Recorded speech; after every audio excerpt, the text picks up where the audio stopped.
Hi, everyone. Welcome to the Dish on Aging. As I get started, I see my desk is a little disheveled behind me. Today is Monday, August 30th. Um, it is a week before Labor Day. As many of you know from last week, I had an incredibly difficult time on Monday and Thursday broadcasting live due to internet difficulties on my end. So today will be the last live stream for a while. My intention is to come back with a live stream once I have once the internet is able to be maintained at the strength needed. It was driving me to distraction, the disconnects during the video, so I can't even imagine what it was like for you all as my viewing audience. So what I'm planning on doing, we'll have, as long as the internet holds up today, and you know what, I think it's going to, we I'll answer questions that anybody may have today. And then on Thursday, what I'll be doing is setting up a Dish on Aging quick tip of the day format.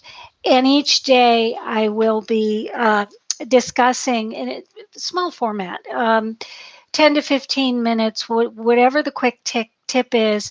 The focus will be on how to take action each day to do something constructive that will promote health, physical health, emotional health, social health, leisure health, all the things that make us healthy and happy. Okay, so remember, if you're out there in viewing land, and if you're on a computer or a device that types, you can type in a question if you wish. Um, Otherwise, I will jump right into the topic or the quick tip of today that I wanted to address. Keep in mind, today many local school districts are starting back. This will be the um, the third school year that the students are impacted by COVID.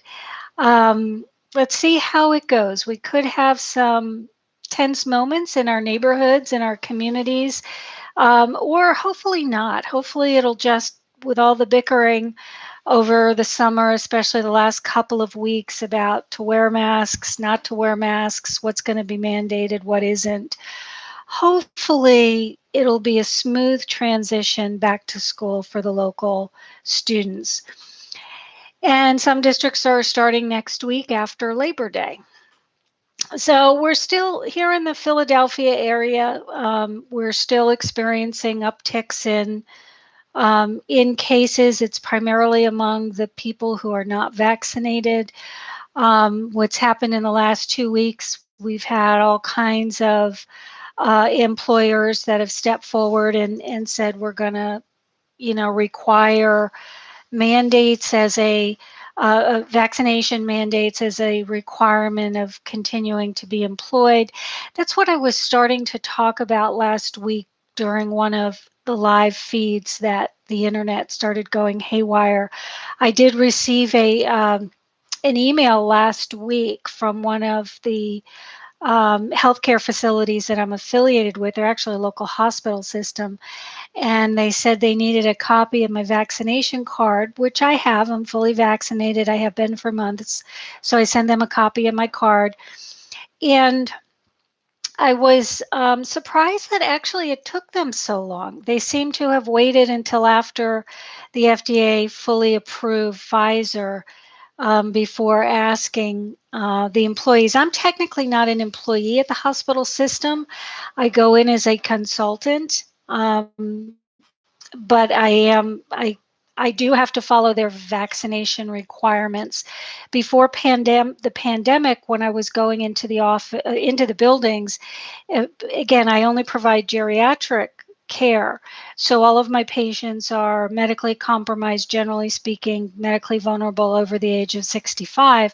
And to go into that building as an employee or as a consultant, we for years have been required to show verification of having been vaccinated from the flu. So this was not all that unusual um, for me to receive an email having to verify my vaccination status. So we're the good news is that when employers, especially nursing homes across the country, especially when it's doctors' offices, hospitals, when it's whole industries, when it's an entire airline, when it is a any type of entertainment venue, when they require vaccinations across the board, what that does is that increases vaccination rates within the community. Those who may have been vaccination hesitant or for whatever reason making a decision not to get vaccinated,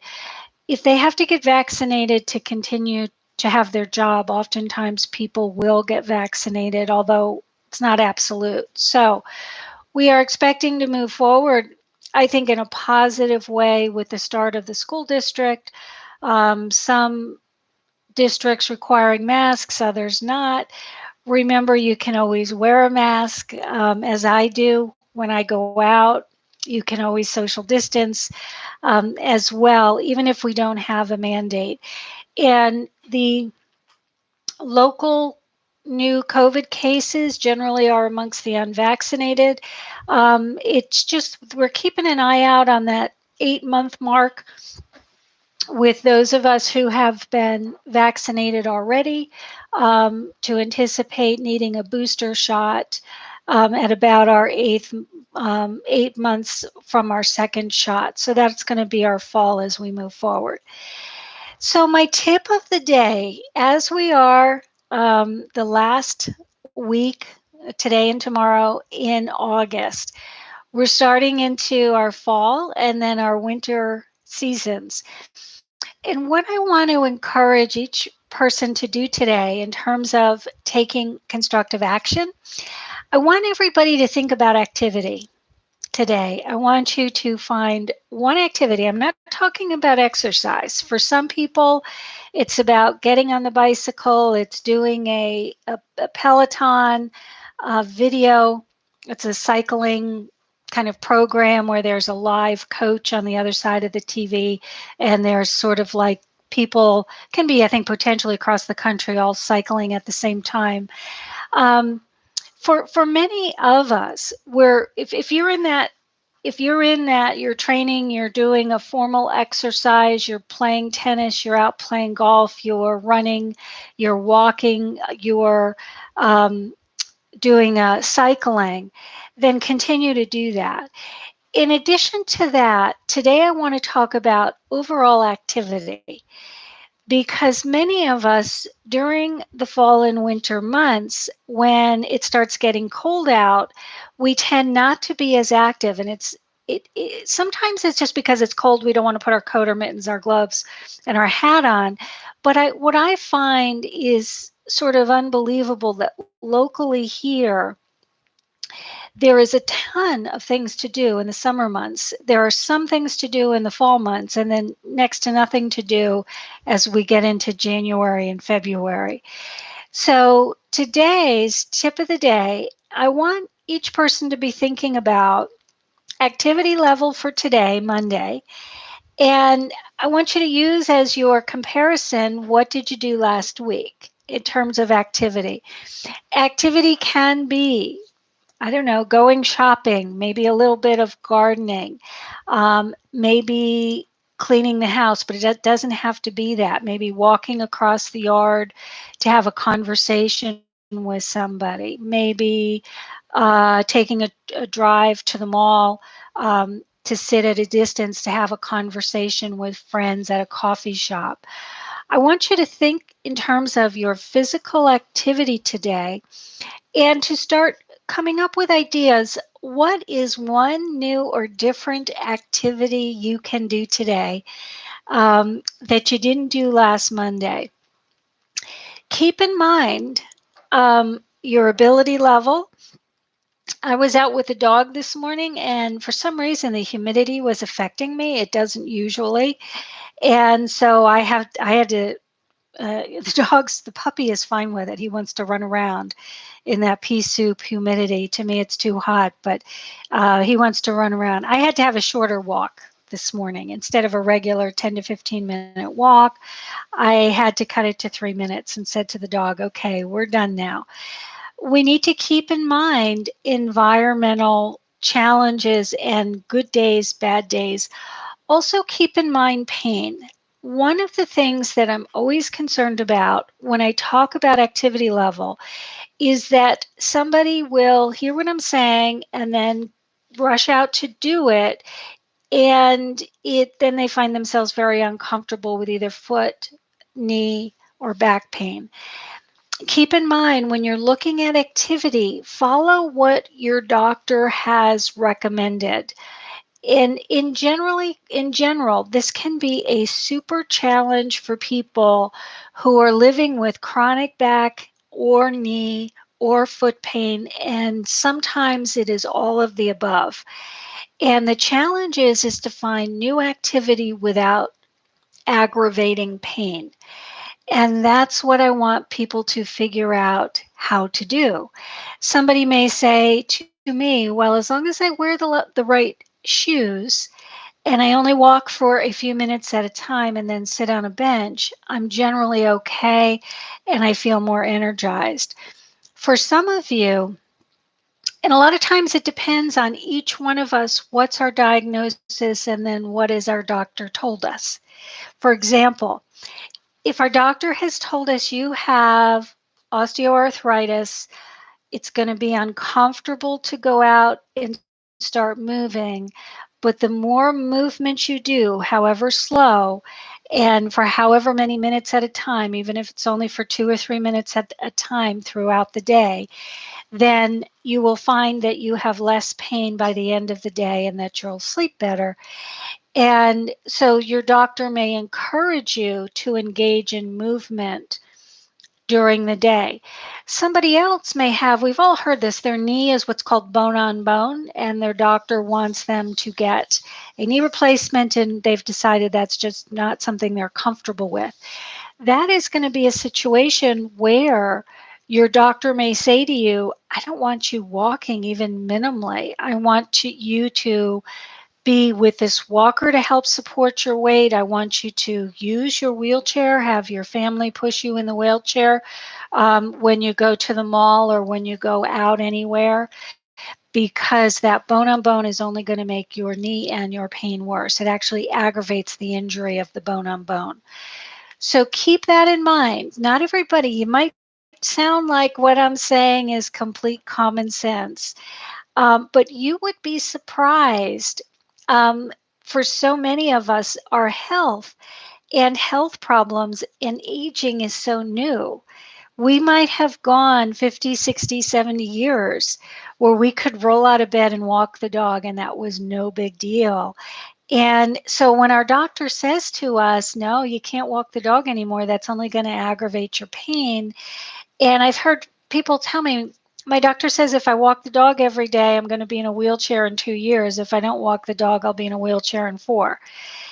And when we've been healthy and active our whole lives, those statistics don't make sense to us. So keep in mind, though, what your doctor has told you and only you. By the way, it does not count what somebody else's doctor has told them. And it doesn't count what somebody read, even if it was a reputable source, like I almost said Alzheimer's Association, but it could have been, even if it's Alzheimer's Association, even if it is AARP magazine. That is general information. What is most important is what your doctor has said to you, and also listen to your body. Um, I got up yesterday to go walk on my treadmill and I was like, what the heck's wrong with my leg? I've got this pain just out of nowhere. I think I slept funny. And, I was walking for a minute or two and the pain went away. So that was fine. If it got worse, I would have been off that treadmill. So let's, so that's going to be the point, that the tip of the day today, Monday, August 30th, 2021. I want each of you to practice today an activity that is new to you, that will just help you be active. Now, what you're going to find happening without even you having to plan this is just by being more active, you are going to increase opportunities that you are interacting with other people. You're not going to have to plan to do that. That's going to happen naturally. And the other thing that's going to happen with an increase in activity is you're going to find keep in keep in touch. How do you feel before the activity? How do you feel after the activity? Some of you may be perfectly comfortable with 20, 30 minutes of activity, and some of you may have to, you find, well, gosh, for whatever reason, you had a slow week last week, probably because of that oppressive heat. You didn't spend much more than a minute or two walking around. So if it was a minute or two last week, go for 2 to 3 minutes this week. Remember, it's not a race. It's very much a Western society competition. Got to go out there. Got to, every time I get up off the couch, it's got to be a personal best. And Eastern ways of thinking, sports are not about competition. They're about health. They're about enjoyment. They are about activity, health, increased circulation, relaxation, strength building, endurance building. And that's a whole different way of thinking than to get up and to be competitive. And um, I don't want you to do that. I want you to think about what can you do that is fun and is going to get you moving. Okay, so that is my quick tip of the day. And it looks like I don't have any questions, so I think I'm going to end up a little bit early. I know I have one person on the line. I'm going to end up a little bit early because I am really excited about um, starting with the pre-taped program, tip of the day, the dish on aging, quick tip of the day. So the idea of a quick tip is to keep it like 15, 20 minutes. So that's my quick tip. Stay active, stay calm, stay smiling, deep breaths, and let's see how this week goes. Let's hope that it is able to stay calm and also prepare. I think Wednesday, Thursday, we're getting all the rain from the hurricane that just went through Louisiana. So tomorrow's going to be, today, humid and some thunderstorms later. Tomorrow is going to be a nice day. So you can think about that in terms of your activity. I know many of you do. You look at the weather forecast to decide better days to go out and do the shopping. All right, then, everyone. Have a great week. What I will do Thursday is my plan is to tape at 2 and then to post. It takes a little bit of time for the computer to process the video for posting. So I'll be posting on Thursday. Be well. Bye-bye. Okay, end stream.